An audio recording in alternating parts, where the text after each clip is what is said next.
Salut à tous, ravi de vous retrouver sur canalturf.com. Nous allons nous pencher sur les réunions de ce jeudi 22 avril. Nous commencerons par la réunion principale, elle aura pour cadre l'hippodrome de Paris-Longchamp. Ensuite, nous nous pencherons sur la réunion 3 sur l'hippodrome de Moulins, où j'ai pu m'entretenir avec plusieurs entraîneurs y participant. Et a priori, nous aurons des cotes intéressantes à vous communiquer pour cette réunion 3 à Moulins. Nous terminerons par la réunion 4 à Anguin, où j'ai ciblé la huitième course du programme pour un éventuel couplet gagnant placé de 3 chevaux. On commence par le quintet à Longchamp, le prix du pavillon royal, une épreuve dans laquelle nous retrouvons des chevaux confirmés dans les quintets, à commencer par le numéro 4, mon favori, le numéro 4, donc My Shamik Prince, un cheval qui compte une victoire et 3 places en 5 quintets courus. Sachez qu'il a couru une seule fois sur l'hippodrome de Paris-Longchamp, résultat, une victoire, des paramètres qui plaident bien évidemment en sa faveur. On lui posera dans cette course le numéro 15, Charik, qui affiche déjà 4 podiums en 8 courses courues. Il est taillé pour réussir à ce niveau. D'ailleurs, il avait pris la deuxième place d'un quintet d'Auvilley l'été dernier pour sa course de rentrée. Il mérite, à mon avis, d'être suivi avec intérêt. Le 2, c'est Bozio, un cheval qui a remporté son quintet plus cet hiver à Cagnes-sur-Mer. Depuis, il a pris 2 places de 5e place relative en dernier lieu, puisque le cheval a été disqualifié. Son jockey, Gérald Mossé, ce jour-là, n'a pas été à la pesée, ce qui lui a valu d'être donc disqualifié. Mais ce numéro 2, Bozio, conserve une belle chance théorique. Je retiendrai également en bon rang le 9, Alifon, qui avait remporté son quintet plus sur l'hippodrome de Chantilly, qui depuis a pris une 6e place dans un nouveau quintet cantilien. Francis Agui-Graffard, son entraîneur, lui remet les œillères, on garde. On conserve également le 11, Hooking, un cheval qui a couru l'an dernier le groupe 1 sur la distance de longue haleine, le prix Royal Oak, et qui pour sa course de rentrée a fait sien un handicap dernièrement à Chantilly. Il a été remonté de 6 livres par le handicapeur, mais je le pense compétitif, tout du moins pour l'obtention d'une place. Le 10 dans cette épreuve, c'est Talap. Il a conclu 9e seulement d'un quintet dernièrement à Chantilly, le prix de la Chartreuse, une épreuve qui peut servir de référence.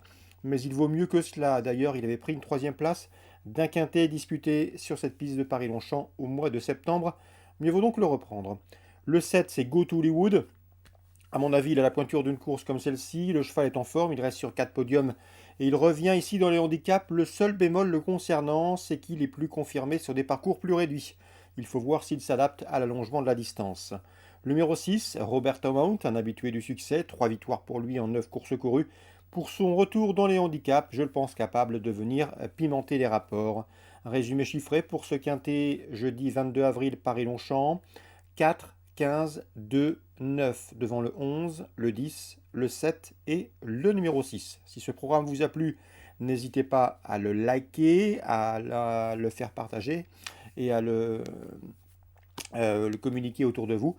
Concernant les autres courses du programme, dans la quatrième, j'aime beaucoup le 405 Ivresse qui a bien gagné dernièrement à Chantilly. Ivresse qui, à mon avis, trouvera sur sa route le numéro 2, Astarella, deuxième du prix Miesque au mois d'octobre l'an dernier. Et le numéro 4 également, Frontgate, deuxième de Listed au mois d'octobre sur l'hippodrome de Deauville. Donc, dans la quatrième rendez-vous, choix préférentiel 402, 404, 405. Dans la suivante, la cinquième, Bruno de Monzet présente le 501 Autralo, un cheval qui débute ici à ce niveau, mais qui ne sera pas ridicule. Il est irréprochable depuis ses débuts et on effectue le déplacement du sud-ouest avec des ambitions, même si l'opposition a fière allure avec le 4 Harper, deux courses de victoire l'an dernier, il sera revu avec intérêt, et le numéro 9 Best Lightning, deuxième de Listed au mois de novembre sur l'hippodrome de Chantilly. 501, 504, 509, le 501. C'est pour une cote intéressante dans le trio, histoire de pimenter les rapports. Concernant Moulins, Réunion 3, je vous le disais, pas mal d'infos. Dans le premier rendez-vous, l'épreuve d'ouverture, une épreuve de vitesse, 1000 mètres, ligne droite, j'ai pu m'entretenir avec Gavin Hernon qui présente le 104. C'est Stormbringer. Le cheval est en 43,5 de valeur. C'est la meilleure chance théorique de la course et de loin. Cela dit, j'ai senti un Gavin Hernon assez mesuré. Le cheval est reparti en Angleterre cet hiver chez son propriétaire. Il est revenu assez tardivement à l'entraînement. Il n'est pas encore à 100% de ses moyens. Il a une quinzaine de kilos en trop avant de retrouver son poids de forme. C'est ce que m'indiquait Gavin Hernon, son entraîneur. Mais le cheval fait face à un engagement intéressant. Et il a parfaitement les moyens de terminer premier ou deuxième. Mais à mon avis, ce n'est pas un penalty de par cette réserve émise par son entraîneur Gavin Hernon. Sachez que le cheval s'est surtout produit l'an dernier sur 1300 mètres, mais qu'on va cette année rester sur les parcours rectilignes de 1000 mètres. C'est un cheval qui apprécie ce genre de tournoi. Le 104 Stormbringer, petite réserve pour la victoire, mais certainement pas à mon avis pour le podium. Je lui poserai dans cette course, dans ces conditions, le numéro 6, Magical Moment, qui a couru liste de l'an dernier et qui doit ici pouvoir se mettre en évidence. Donc pour moi, dans la première, je ciblerai plutôt le 104 et le 106 avec un couplet éventuellement ordre aller-retour par sécurité. Concernant la cinquième, le 501 My Way est tombé dernièrement dans un quintet. Il faut le reprendre, c'est un cheval a priori régulier, habitué des bons résultats d'ailleurs en 15 courses courues. Il a enregistré 12 podiums, dont ses victoires. Il trouve ici l'occasion de reprendre le cours de ses bons résultats. C'est le 501 My Way. Son principal opposant, à mon avis, sera le Britannique, le 504 Captain Speaking, qui a conclu l'exercice 2020 par 3 succès outre-Manche. C'est un visiteur ambition.